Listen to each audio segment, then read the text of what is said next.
You think Joseph is going to run around telling, well, listen, my daddy didn't, he's not really great at relationships. He can't stand to be alone. So he'll marry anybody. He'll marry the baker's daughter. He'll marry the vineyard down the street's daughter. He'll hook up with some rando. He's just not that. Ladies and gentlemen, boys and girls, welcome back to Folklore, the official gathering place for newbies, novices, and OG diehard fans of the golden age of primetime. I'm your host, Jet. I'm viewing and I'm reviewing the soapiest, sexiest primetime storylines of 1984-1985. So whether you're new to this or true to this, please sit back and enjoy. Tell the kids it's time to play outside or out of sight. So babe, no questions, suggestions, or concerns for the next 30 to 45 minutes. Everyone else in earshot, cool, quiet, or kicked out are the only options you got, so choose wisely because we are watching our stories. Ladies and gentlemen, boys and girls, this is so cool.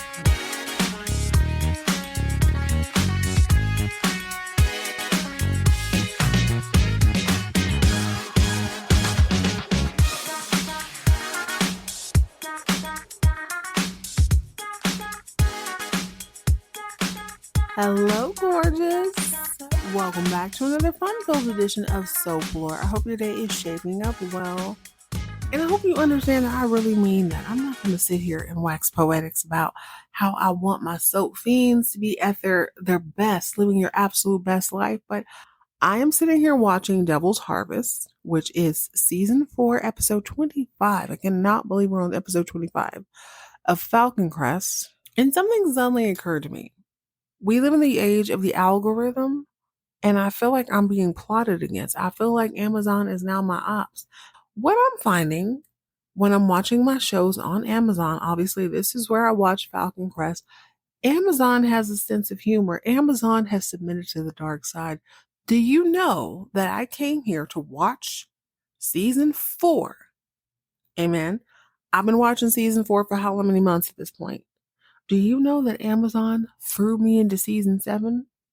Now, granted, nothing was spoiled. I figured out pretty quickly by their clothes and what I was hearing. I was like, wait a minute, this is not the episode I left off on.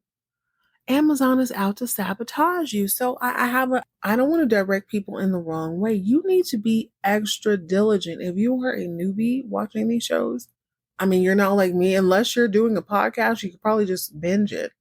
But this is so upsetting. I got in the middle of season 7 of Falcon Crest, and I was like, wait a minute, what the hell? Who are these people? I saw a couple familiar faces, but I didn't know what was happening. There was like a whole hostage situation. Anyway, that has nothing to do with how your day is flowing. I hope your day is flowing well. I am sitting back. I have regrouped. We're going to jump into 1 or 2 pieces of fan mail. Go ahead and pour yourself something bubbly and bright and delicious. We are watching season 4, episode 25 of Falcon Crest, Devil's Harvest. So this fan mail comes from Madi. She says, I just wanted to say I love your Dallas Crash Out episode. I was kind of young when I watched it, like around 11 or 10 years old when I used to watch the show with my grandma. So the memory is a little bit fuzzy. Still, something about Gary and Valene stuck with me.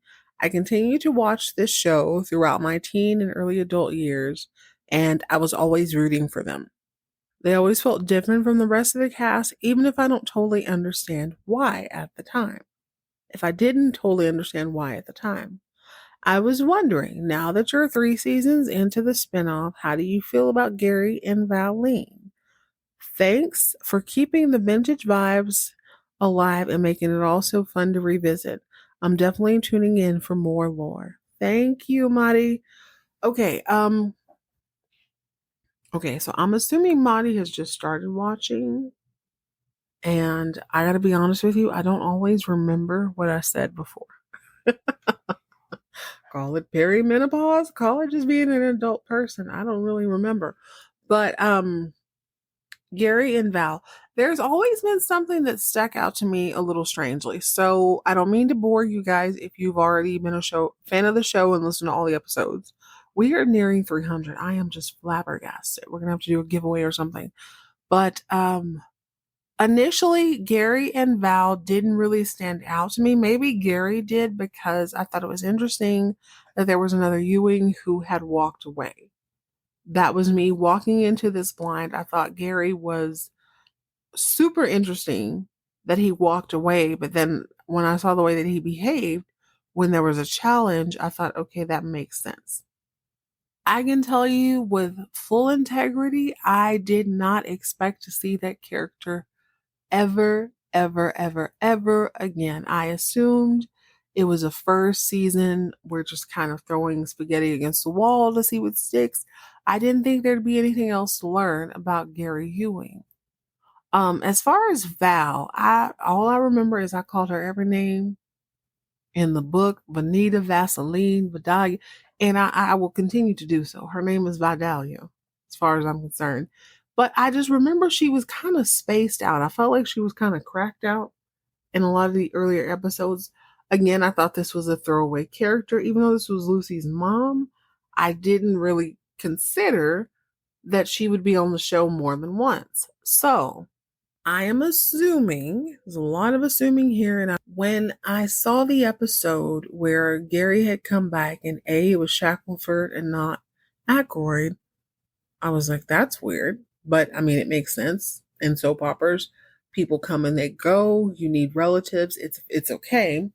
I didn't really think much of it. I thought it'd be a one and done, or I actually thought they would be a part of the cast of Dallas.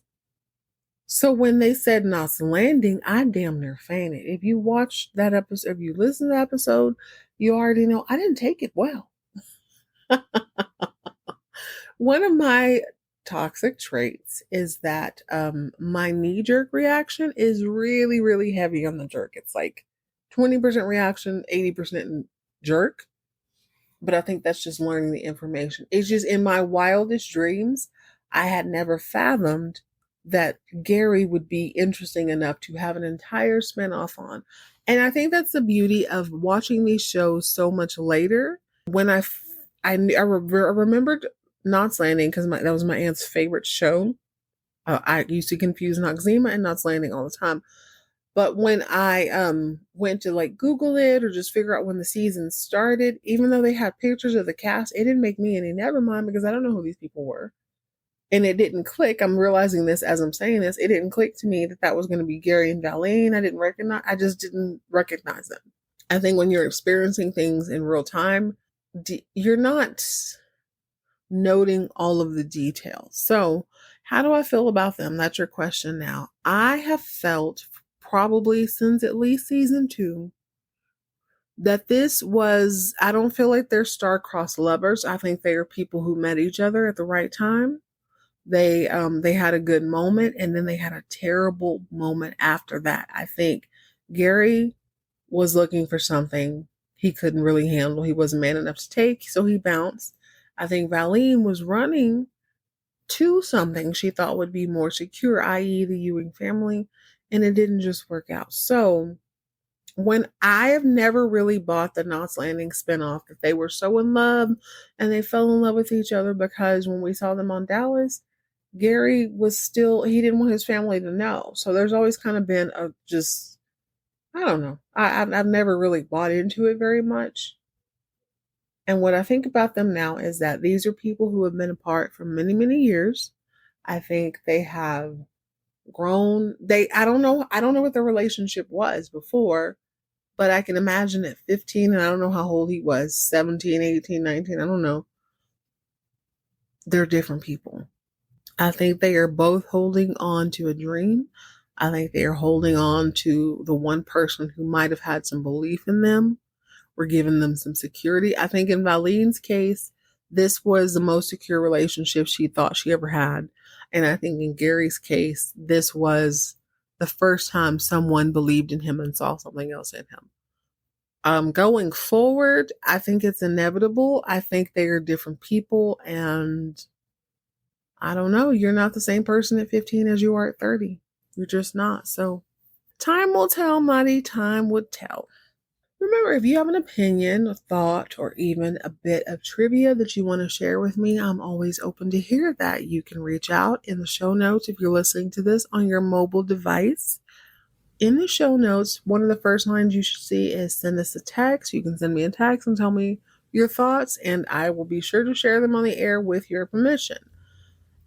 If you are a little more old school like myself and most of my listeners, go ahead and send me an email. You can send me an email to soaplorepodcast@gmail.com.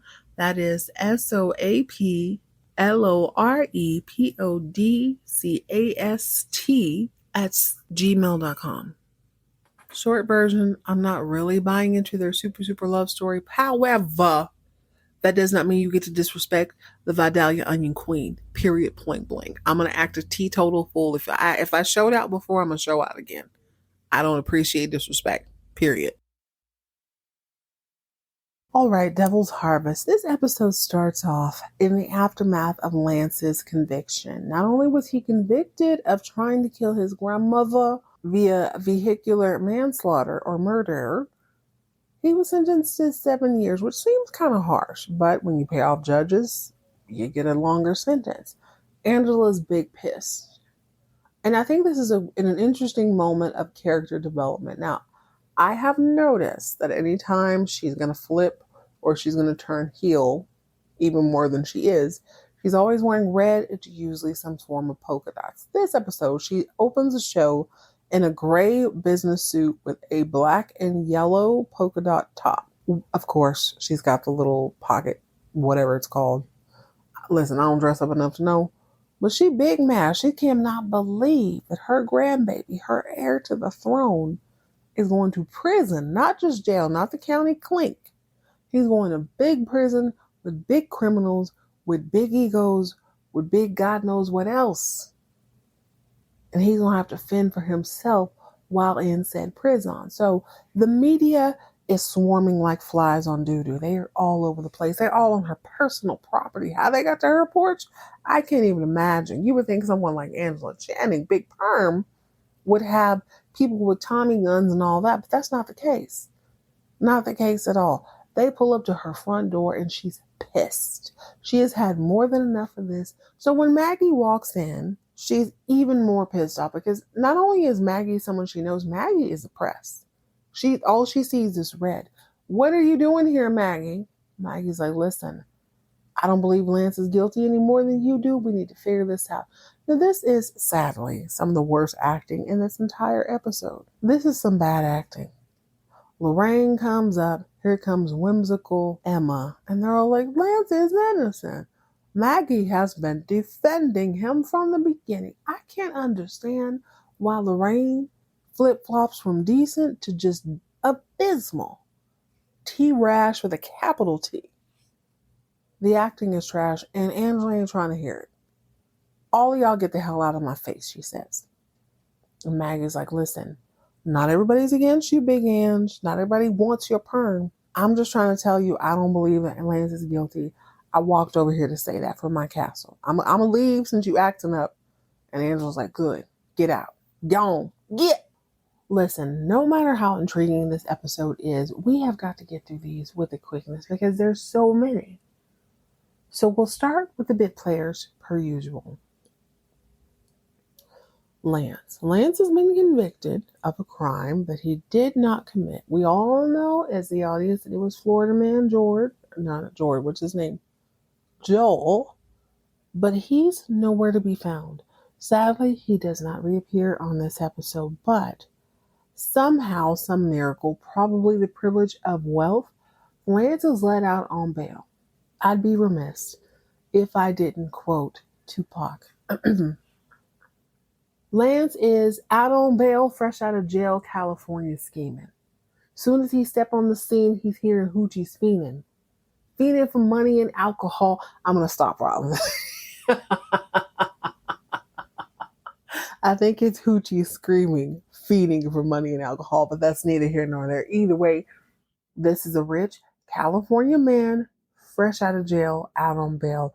Angela Channing cannot believe that her money, her influence, her perm, her polka dots, her wine, badassery has not earned her the privilege of getting this kid off scot-free. So what does she do?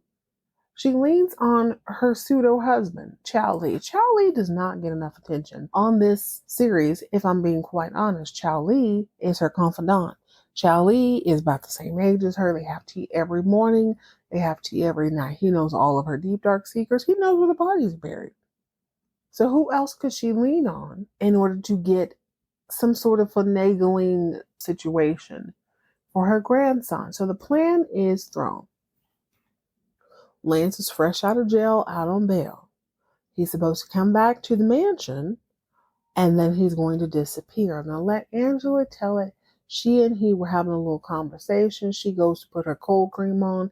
Next thing she knows, she hears some sort of vague sports car motor in the background. She realizes her grandson is gone. Bob, boom. We don't know where he at. We won't.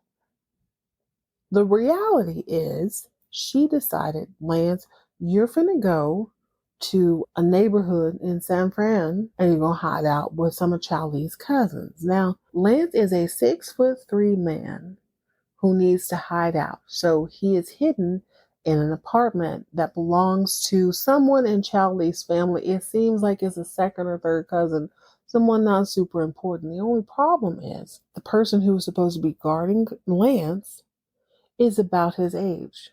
Ladies and gentlemen, boys and girls, can you tell me what happens when a 23-year-old man is convicted of a crime? He is let out on bail, fresh out of jail, California scheming. He gets put in an apartment, and his protector or his guard is also a 23-year-old man who's not fresh out of jail, but he is California scheming. How long do you think it's going to take before these two 23-year-old males in California, early 80s, are going to go to the video arcade, they're going to go to the strip club, they're going to go to Vegas, they're going to run amok. So eventually what has to happen is we get the cute little young guy guarding Lance. We get Lance behind bars or behind a bedroom door, bored out of his mind, waiting on God knows what. This was a really poorly thought out plan now that I think about it.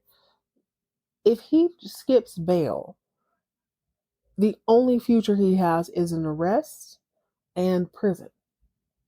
There's no way to, this is the soap opera tax we're going to have to swallow in order to accept this storyline. If you skip bail, I can't believe that the judge is going to be like, oh, okay, well, yeah, maybe you were innocent, blase. That's not going to happen. But that's the plan. Angela wants to go ahead and track down the real culprit so that her grandson can be acquitted. Only he's locked in a room. They got another 23-year-old guarding him. It is only a matter of time before the two of them paint the town red.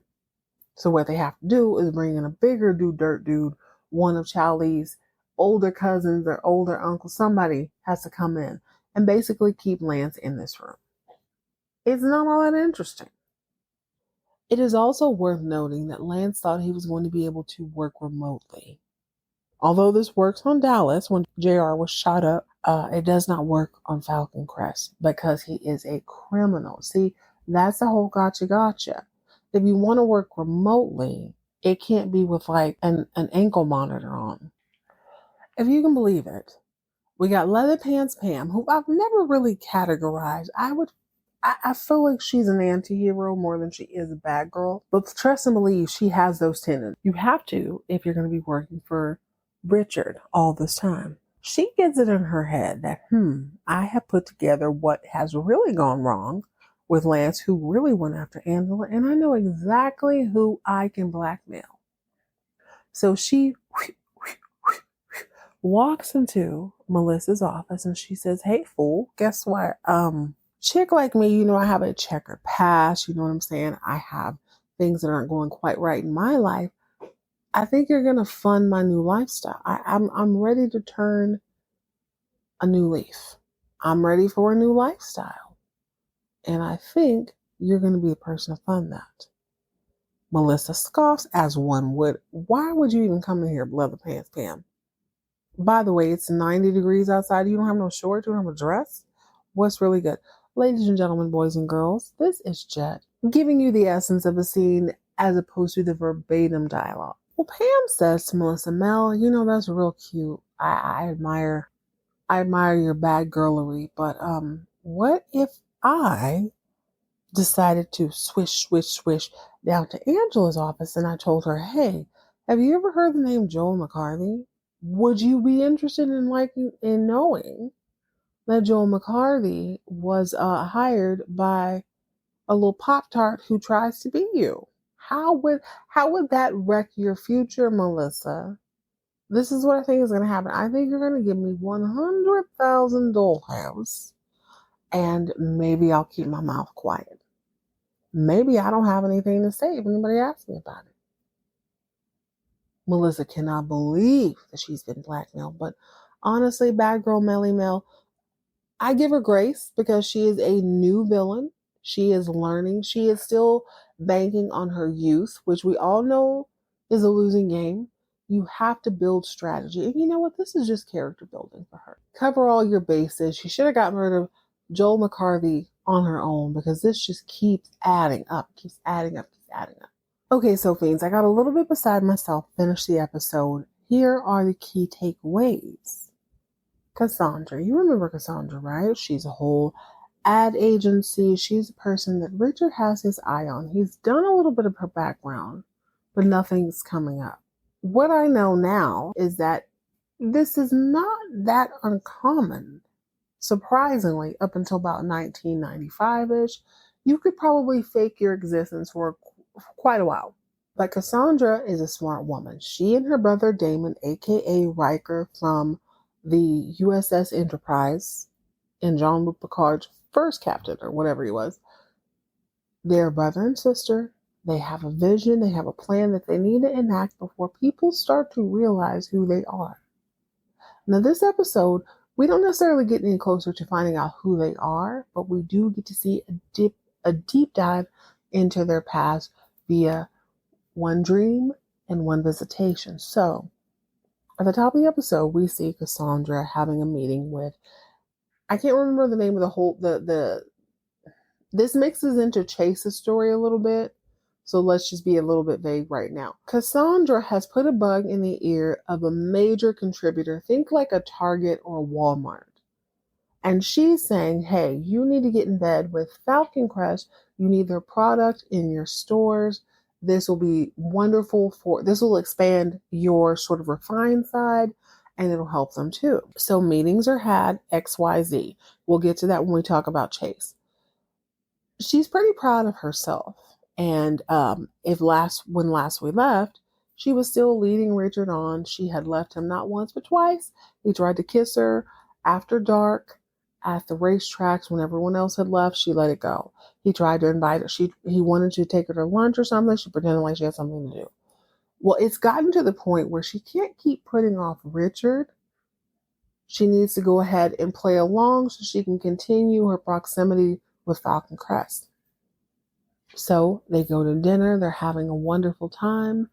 And he brings up something about her brother. Now, Richard has clocked that her brother seems way more interested in Angela Channing than he does Richard's whimsical baby sister, Emma. I like that. I like that about Richard. Richard and Emma have always had a wonderful relationship. So he's like, what's up with your bro? Is he into older women? No judgment.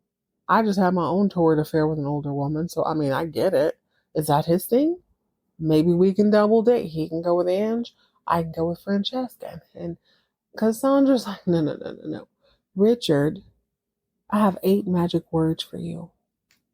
Why don't we go and you make love to me? I know that's 9 words.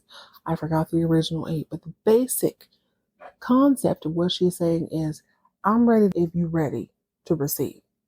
And Richard forgot everything he said about Riker, Emma, and good old Big Perm Angela Channing. They go home. They make sweet, sweet love. Here's the thing. You can control all things when you're conscious. When you're unconscious, it's Wild Wild West.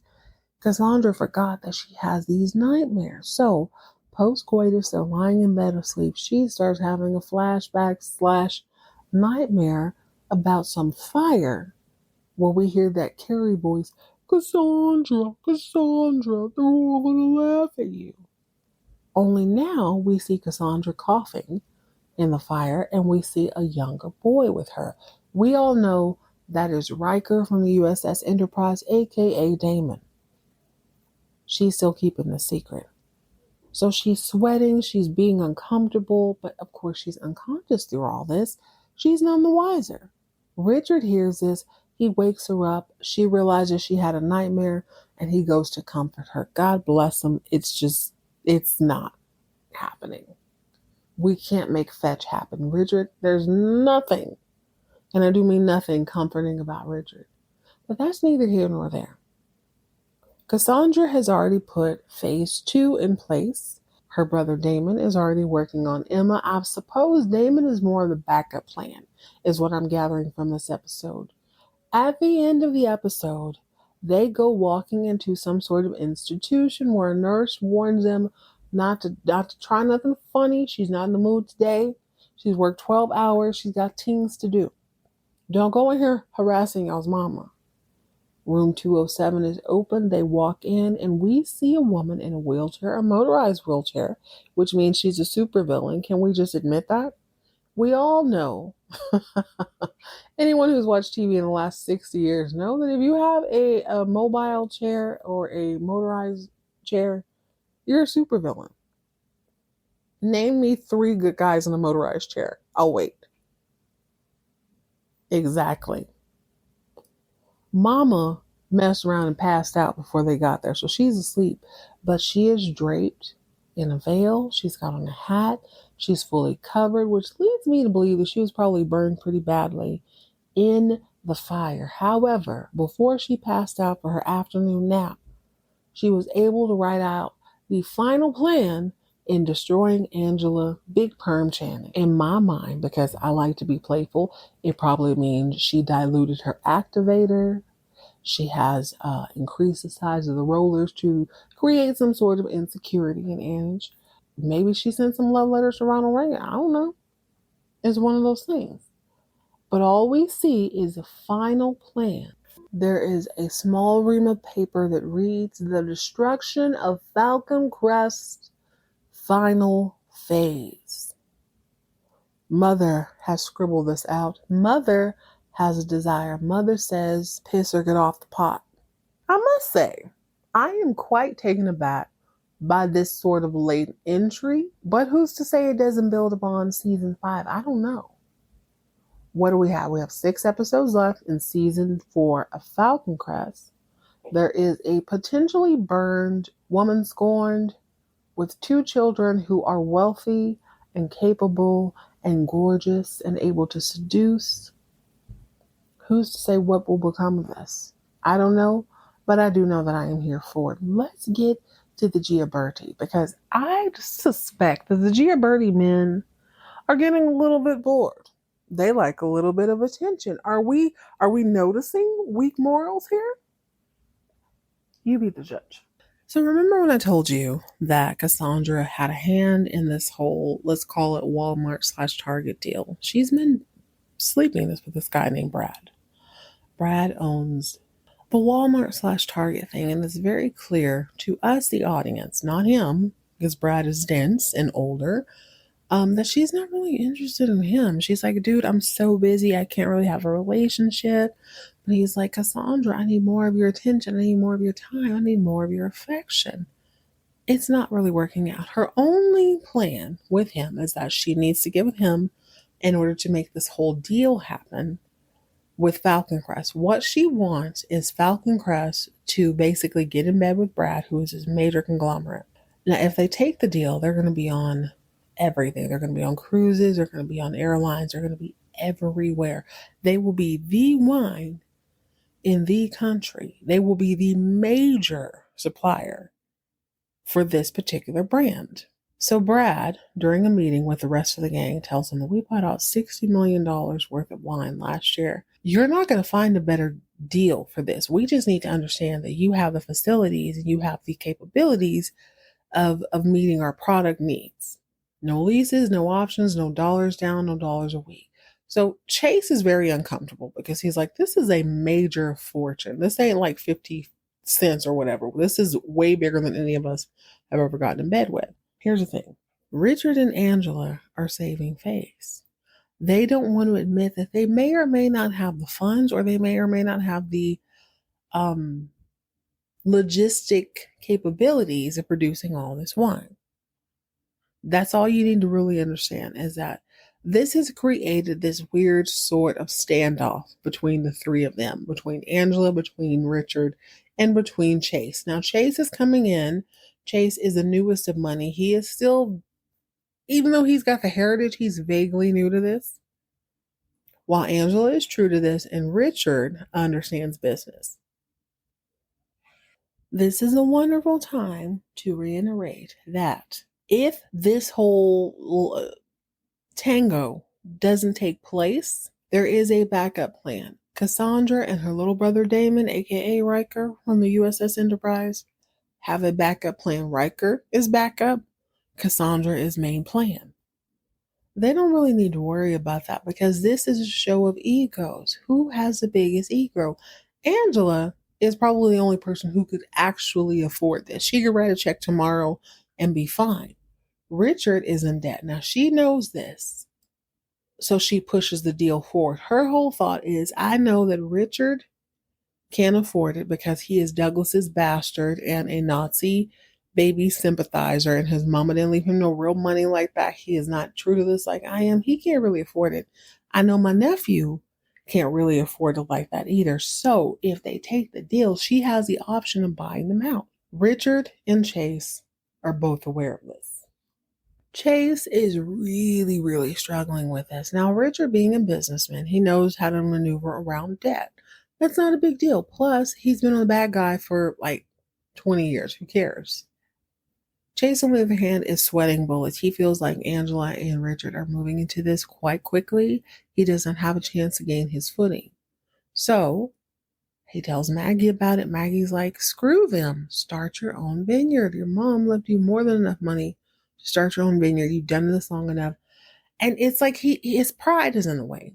It's like I said before, this is a pissing contest, for lack of a better term, between Richard, Angela, and Chase. He can't back down. Now, the funny thing about this whole situation is Connie Giannini is in the mix, not because she cares about Falcon Crest, not because she cares about the production of their wine in any way with Helios. Helios is the name of the group. So Helios is a Walmart/Target. She doesn't really care about that, but she starts to gain intel from Cole, and inadvertently, because Cole is not really clocking that she wants his dad in that way. But it's like she sees an in. So she and Cole are chilling in the office, and he is getting coffee from this machine that has really distracted me. Ladies and gentlemen, boys and girls, I am a, older millennial. I understand how to work a coffee pot. I use a Keurig on the daily. There is some sort of hybrid machine circa 1985 that I had no idea existed. Did you guys have Keurigs before this? I took a picture like, what the hell is this? There's a whole machine that Cole gets coffee from, but it's got its own little personal state. I don't know. I literally have never seen anything like that up until now. But the whole point is Connie, now that she's back working for Falcon Crest, she's just gaining intel. Cole, how is your mom and dad's marriage? Cole is so dense that he doesn't understand what she's really asking. So he's like, yeah, they get along great, but just like any other marriage, they have their issues. They have trouble from now and then. Why would you say that? That is nobody's business. If some woman outside of your mother asks you about your daddy, you don't have anything to say other than he is the happiest man he's ever been in his life because of my mommy. Period, point blank. You think Joseph is going to run around telling, well, listen, my daddy didn't, he's not really great at relationships. He can't stand to be alone. So he'll marry anybody. He'll marry the baker's daughter. He'll marry the vineyard down the street's daughter. He'll hook up with some rando. He's just not that disciplined. He's very irrational. How would he like it if Joseph did an expose? How would he feel? Never mind all that. When Chase told Maggie about the financial situation they would be getting in with Helios and that he didn't really have the money like that, but he didn't want to feel like the broke boy, it wasn't that she wasn't supportive. She was just like, okay, well, to hell with them. Go ahead and start your own thing. You got this. Chase gave this great big boisterous speech about this is my grandfather's land and his heritage and nah. But when Connie Giannini comes through, she says the exact same thing, only she does it in red. All of a sudden, he's like, yeah, I think you're right, Connie. She affirms that, the Helios deal could be risky. She understands that, hey, Chase, this could be troublesome to your mind. I understand that. But I want to reiterate what you told me. You told me, be true to yourself and your heritage, Chase. So I'm going to tell you that too. And Chase is like, oh, what about the fulfillment? I don't know if I could really do this. So this place is all about, we have our heritages. Heritages start somewhere. I could launch my own thing. What if I was a patriarch of Aviator, Adonis, Wine, and Co.? She's like, well, I would support you then. He's like, well, thank you so much for your advice and your support. She tells him she's just returning the favor.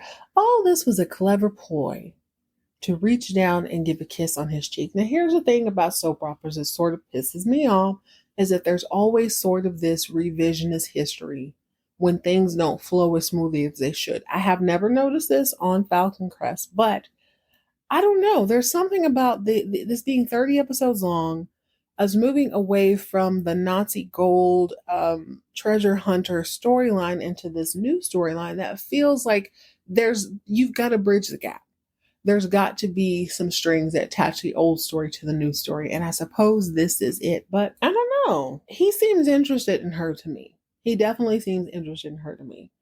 A couple of other sprinkles. Angela Channing, who knows where her grandson is this whole time, is walking around with her perm blown out. She's got it framed, her face perfectly. She's wearing fur in the middle of California with riding gloves just to piss people off. She's being tailed by the cops. She pulls her car over on the way to worship the Lord. Amen. And she says, look, officer, do you want to come with me to confession? You think Lance is a priest now? You think he's going to be sitting in the confession booth? Go on and follow me if you want to. But make sure you clock this fur. This is real, baby. This ain't no cashmere. This is fur. All that, and I do mean all that fabulousness, because I have to give her props, pales in comparison to the story of Melissa Bad Girl Agretti and her new beau, Chase Giaberti. You want to talk about a rock and hard place? I got a dilemma for you. So, Queens, we've been in an interesting territory. On the last episode, we discussed how Valeen's intuition led her to believe that maybe, just maybe, Abby Cunningham, innocent baby sister of the deceased Sid, sister-in-law of the over-the-top Karen, might be a problem. She followed that intuition to Abby's front door, confronted her, and we will see where the chips lie after that. This episode of Falcon Crest is not very different from that, but not in the way you expect. You expect the quote-unquote good guys to have that intuition. This is what happens when other people have that. See, intuition is not a respecter of persons. This happens when inspiration hits, and if people are receptive enough to it, they make decisions from it. Enter Cousin Robin. Now, Cousin Robin is a co-ed who has decided school's not really for her. She's sleeping at the house of her rich favorite cousin, almost sister, Melissa Agretti. Now, on the previous episodes, I believed that Cousin Robin must be a cousin from mommy's side, because I thought maybe they had different last names. That's not the case. So it would seem in the Agretti family line that Melissa's father chose to start a wine vineyard and Robin's father did not. Hence, one of them being very wealthy, one of them being very poor. It doesn't seem to make much of a difference. There doesn't seem to be any animosity so far. I can assure you, with full confidence, I have not moved on past this episode. This is my observation as of episode 24. But the thing is, you don't always need animosity to go for the things you want. Cousin Robin has shown up on the scene, and she can sense that something is a little askew. You'll remember that Melissa has recently discovered that she is no longer able to bear children. Now, she had an inkling. It wasn't a fact. She had no reason to double check to make sure it was a fact or an inkling until recently, when her new husband, Old Flame Cole, decides that he wants more children. Joseph is great. He's an amazing child. But it'd be great to expand our family. So Melissa does the most irrational thing there is to do, because she's on a soap opera. She starts looking for alternative ways to perhaps bring a child into their life, not adoption, not through, any other means. She decides surrogacy is the best bet, but I need someone who does not live in the valley, somebody who don't know all of my business, and someone who kind of has my coloring so that people will be deceived enough to believe this is my child. This is the speaking of a true villain, okay? I don't know what she's going to be later on, but I know right now she's like, let me make sure I can fool people and be deceptive, even in the birth of a child. So Melissa she put out an ad in the paper. She's getting all sorts of creeps and weirdos answering. But I mean, she must prevail. She keeps going through. She has an interview on this particular morning, and Robin is in the room because Robin is family. Robin is her closest confidant that she's ever had. And the woman is giving off I'm obsessive vibes. Melissa is trying to be the polite woman of the house. She can't exactly say, get out of here, you're weird. So Robin does the dirty work. You immediately see this is sort of a tag team effort. There's love here, there's respect here. There is a conversation happening between them, even though there is no word spoken. The woman is escorted off the premises by Robin, who's about to go on her run, when Cole shows up. Here's the interesting thing for me. Y'all know how I feel about Cole. I'm not going to harp on him this week. For some reason, I feel the need to defend people I have previously trashed. Do not get used to it. I'm taking this as I receive it. Cole shows up and he is literally wearing a chef's jacket. Ladies and gentlemen, boys and girls, I'm speaking to the OGs. Was this a fashion statement circa 1985 where there was a literal chef jacket that you unbutton maybe the first 2 or 3 buttons and you walk around in? I can remember being very young in West Texas when the Dickies trends hit, not just like the Dickies pants, those are work pants, right? But the Dickie coveralls trend hit out of nowhere. And I remember thinking, this is different. I didn't think it was stylish, but it seemed to be popular in my neck of the woods. Is this a real thing? Also, it reminded me of Don't Tell Mom the Babysitter's Dead. When Sue Ellen had run through all of the petty cash, she had no choice but to have a full extravaganza at her house so that the buyers would buy their uniforms for the schools, and they were going to be the most eclectic and fashion-forward uniforms I have ever seen in my life. I've never seen anything outside of like a skirt and plaid or a polo for school uniforms, but they were going to go all out. And one of the outfits was her friend who was whipping up excitement in her baker's outfit. Anyway, Cole happens upon this woman who was walking out, who's definitely not going to be his baby mother. And she's like, oh my gosh, Mrs. Giaberti didn't tell me how handsome her husband was. I'm sure we can make beautiful babies. Good cousin Robin shoos this woman off and she's like, listen, Cole, do not get upset with my girl. She's just trying to find the proper surrogate mother for you. Is that so wrong? Now, Cole, he's been deceived a little bit, but he is way more receptive than he usually is to this particular incident because I think Robin is telling him this. But here's the thing they're not really saying. Robin hugs him after this statement because I guess he needs to be consoled. I don't know. Doesn't seem like it. He seemed fine to me, but he leans in for the hug. She leans in for the hug. It's a whole thing. Melissa walks in and she's like, oh, this is a gotcha. Do you remember on the last episode where I said you can be right about something at the wrong time?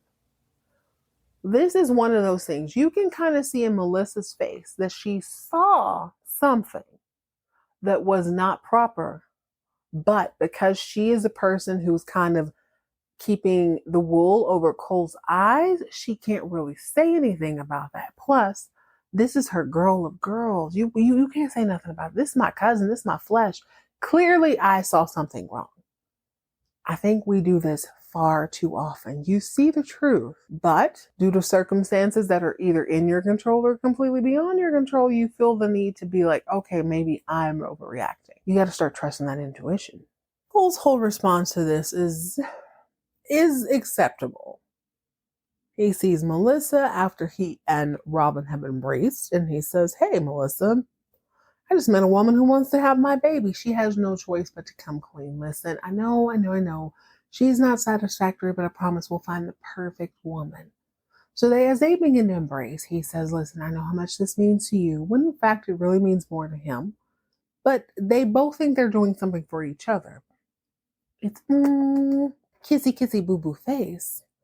And cousin Robin is in her running attire in the background, sort of drinking it all in. Now, I will admit that once I found out that Robin was what is her name? A Gretty, she's from the Bad Girl Melly Mel line. I am now forced to believe that if they share the same father or same grandfather, if this comes from the male line, then yes, she could too be a bad girl. However, I'm not fully convinced. I think we need to introduce the demi-villains here. Robin absorbs all this information. And we could argue, I'd really love to hear what you guys think in the text or an email. Is Robin taking advantage of a situation, or is she just sort of allowing this to unfold? It's so good. I don't really know. I don't really know what to say about her. Later on, at an undisclosed date and time, Melissa and her cousin Robin are walking through the vineyards. Melissa is lamenting to her, girl, this is so hard. Finding a surrogate is such a weird thing. It's just like, I'm not feeling anybody. This is my child, right? Well, cousin Robin's like, yeah, I mean, you want him to look like you, right? Melissa's like, facts. You want them to, you want this to be a seamless procedure, right? You want somebody you can trust. Melissa's like, facts. Exactly. That's why you're my girl. You understand what I'm saying? So cousin Robin says, hey, there's only one you, but why not have another Agretti? I'm your cousin. People have always thought we were sisters. We look alike. What if I'm your surrogate? And Melissa's like, oh no, girl, I can't ask you that. I can't bring you into this saga. Immediately, Melissa's like, girl, no, oh my God, I can't ask you to do that. I can't ask you to do that. It's too much. Robin says, we're family. You want a baby? I want you to have a baby. Cole wants a baby. I want him to have a baby. I'm family. Let's just do this. We're sisters practically. Let's just do this. It is inferred that this is perhaps her way of getting a free pass with Cole, which is actually quite genius. Because Melissa has decided that surrogate is a relative term. Surrogate as in, I'm not going to be the mother carrying the seed. However, this baby will not be implanted. It will not be implanted via a lab. This baby will be implanted the old-fashioned way. So Cole's going to have to bone somebody for whatever reason, because of some weird gene, some weird chromosome, and they're 23. These Gretties feel like, okay, yeah, baby, we can share. We're going to go on and pass it around. We're going to keep it in the family, as they used to say. So Melissa and Robin plan an intimate dinner where the three of them will be a throuple. It'll be candlelit. It'll be romantic, but there are three people. Let me remind you, this is not a poly relationship. Cole and his Chef Boyardee outfit are walking into this completely blind. I don't generally defend him, but I'm going to defend him this one. He had no idea what he was walking into. Before we go any deeper, I need you to remember, do you remember when Lorraine tried to confront Angela Big Perm Channing? She threw her iceberg wedge salad on top of Angela's shrimp cocktail and made a delicious meal. She does not know how to destroy a table. You know who does? Melissa mother-loving Agretti Giaberti. If there's a bad girl Melly Mel flip a table moment, it's her. She knows what she's doing. Melissa understands that if she's having a beautiful meal and she gets pissed off in it, everybody's night is over.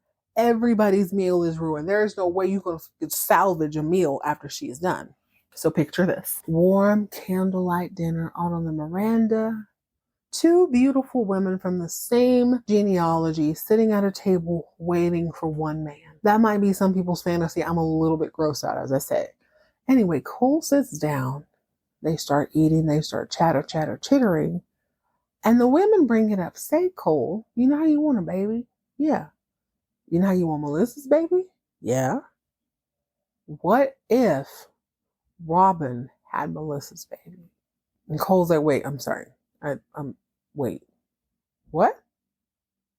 Yeah. What if the surrogate isn't some rando in the valley who's like a weird old lady with a weird eye? What if it's my cousin? What if it's my biology in some part mixing with your biology? Then we can have a whole other kid. She looks like me. She sounds like me. We're from the same line. Let's do this. Cole is like, what the? What? I thought we was eating chicken cordon bleu. I didn't know I was here for this bull. What are y'all talking about? He gets up, he leaves. It is the first time I've ever agreed with him. What the F are you talking about? This is wild. Cole ain't having it, but Melissa gets pissed. And I'm very impressed with this. She manages to throw her napkin. Mind you, y'all, this table is, God, I've never been good with geometry. And you know what? It served me perfectly well. This is a, let's think, 2 cafeteria tray size table for 3 people.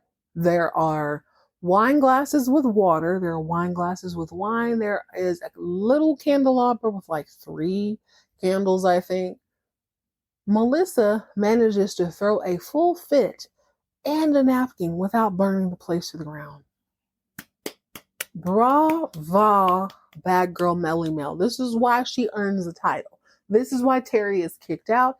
This is why I had to reiterate the term demi-villain. You can throw a whole fit and not burn through your resources.